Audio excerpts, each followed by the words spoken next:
Aisyah radhiyallahu anha pernah juga begitu, lagi puasa, ingin berbuka puasa lalu tidak ada sama sekali makanan kecuali roti kering. Maka ada orang yang minta di depan pintu rumahnya, maka Aisyah pun berkata pada pembantunya radhiyallahu anhum ajma'in, berikanlah kepada fakir miskin ini.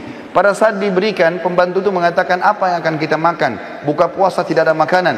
Maka kata Aisyah dengan penuh keyakinan, Allah pasti akan mendatangkannya. Sebelum menjelang azan maghrib, datanglah seseorang dari penduduk Madinah memberikan seekor kambing yang utuh, diberikan dengan dihiasi dengan minyak samin dan za'faran. Utuh diberikan ke rumah Aisyah anha. Lalu Aisyah pun berbuka puasa dengan pembantunya pada saat sambil berkata, makanlah daging ini, sesungguhnya ini lebih baik daripada roti yang sudah kamu infakkan itu. Abu Dahda radhiyallahu anhu, sahabat Nabi yang mulia luar biasa. Beliau mendengarkan firman Allah turun di dalam surah Al-Baqarah 245 yang bunyinya, a'udzubillahi minasyaitonir rajim, man dzalladzi yuqridullaha qardan hasana. Siapakah yang ingin meminjamkan untuk Allah dengan pinjaman yang baik? Maka Abu Dahda datang kepada Nabi SAW mengatakan, ya Rasulullah, apakah Allah minta pinjaman dari kita? Kata Nabi SAW, iya. Maka kata Abu Dahda, ulurkan tanganmu ya Rasulullah. Lalu diulurkan tangan Nabi SAW, lalu dia memegang mengatakan, aku telah meminjamkan kebun kurmaku kepada Allah. Isinya 600 pohon kurma, semuanya karena Allah. Maka diberikanlah kepada Nabi SAW, lalu Nabi SAW bersedekah dengan hal tersebut. Lalu Nabi bersabda, kam min azkin radahin di Abi Dardah fil jannah. Berapa banyak yang akan didapat oleh Abu Dahda balasan pengganti pohon kurma ini di surga nanti. Terus Nabi SAW ulangi sampai banyak di antara sahabat yang menangis melihat sedekah tersebut. Abu Talha radhiyallahu anhu juga bersedekah dengan luar biasa. Beliau punya sebuah kebun kurma namanya Bayruha. Itu luar biasa indahnya dan ada mata air yang dingin di situ. Nabi SAW suka minum dari situ setiap harinya. Maka dia pun berkata, ya Rasulullah, aku telah membaca firman Allah dalam surah Al-Imran ayat 92 yang bunyinya, a'udzubillahi minasyaitonir rajim, lan tanalu birra hatta tunfiqu mimma tuhibbun wa ma tunfiqu min syai'in fa innallaha bihi alim. Kamu sekali-kali tidak akan pernah merasakan kesempurnaan dalam balasan pahala kebaikan sampai kalian menginfakkan yang terbaik yang kalian miliki, dan sungguhnya apapun yang kalian infakkan Allah Maha mengetahui.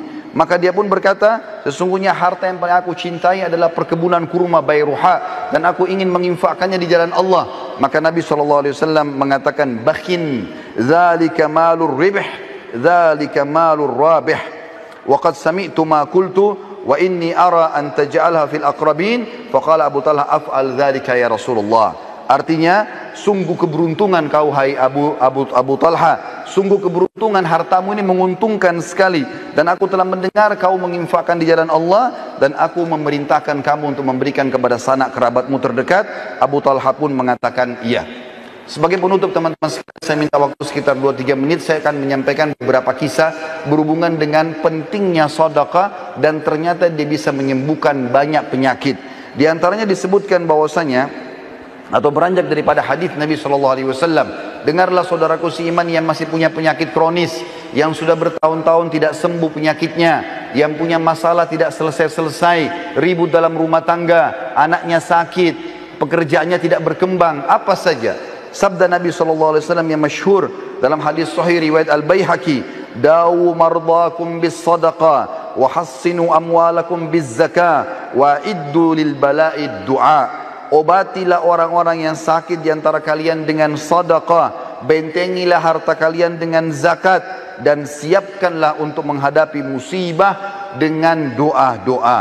Ibnu Qayyim berkata, setiap dokter yang tidak mengobati pasiennya dengan memeriksa hati, kebaikan dan kekuatan ruh, dan menguatkan hal-hal tersebut dengan memerintahkan pasiennya bersedekah, berbuat kebaikan dan kebajikan, juga bertaubat dan mengingat akhirat, maka dia bukanlah seorang dokter yang hakiki, tapi dia dokter yang baru saja belajar.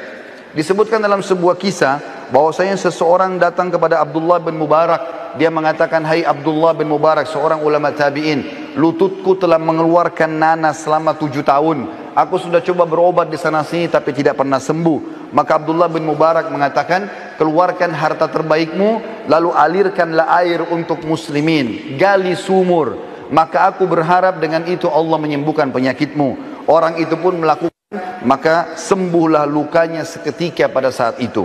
Seorang ibu lagi divonis sakit keras, tidak bisa sembuh lagi, maka anaknya keluar mencari fakir miskin dan bersedekah. Pada saat dokter mengatakan sudah tidak akan pernah sembuh lagi, ternyata ibu tersebut setelah si anak mencari orang miskin dan sengaja bersedekah untuk itu, maka Allah sembuhkan ibunya dari penyakit kronis.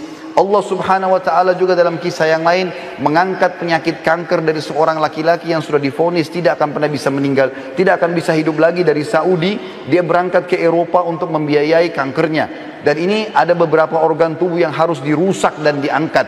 Maka dia pun pulang ke negaranya, pamit dengan kerabat-kerabatnya, mungkin dia akan meninggal setelah operasi ini, menyusun seluruh harta-hartanya. Pada saat dia menuju ke bandara, dia temukan ada satu orang miskin di pinggir jalan.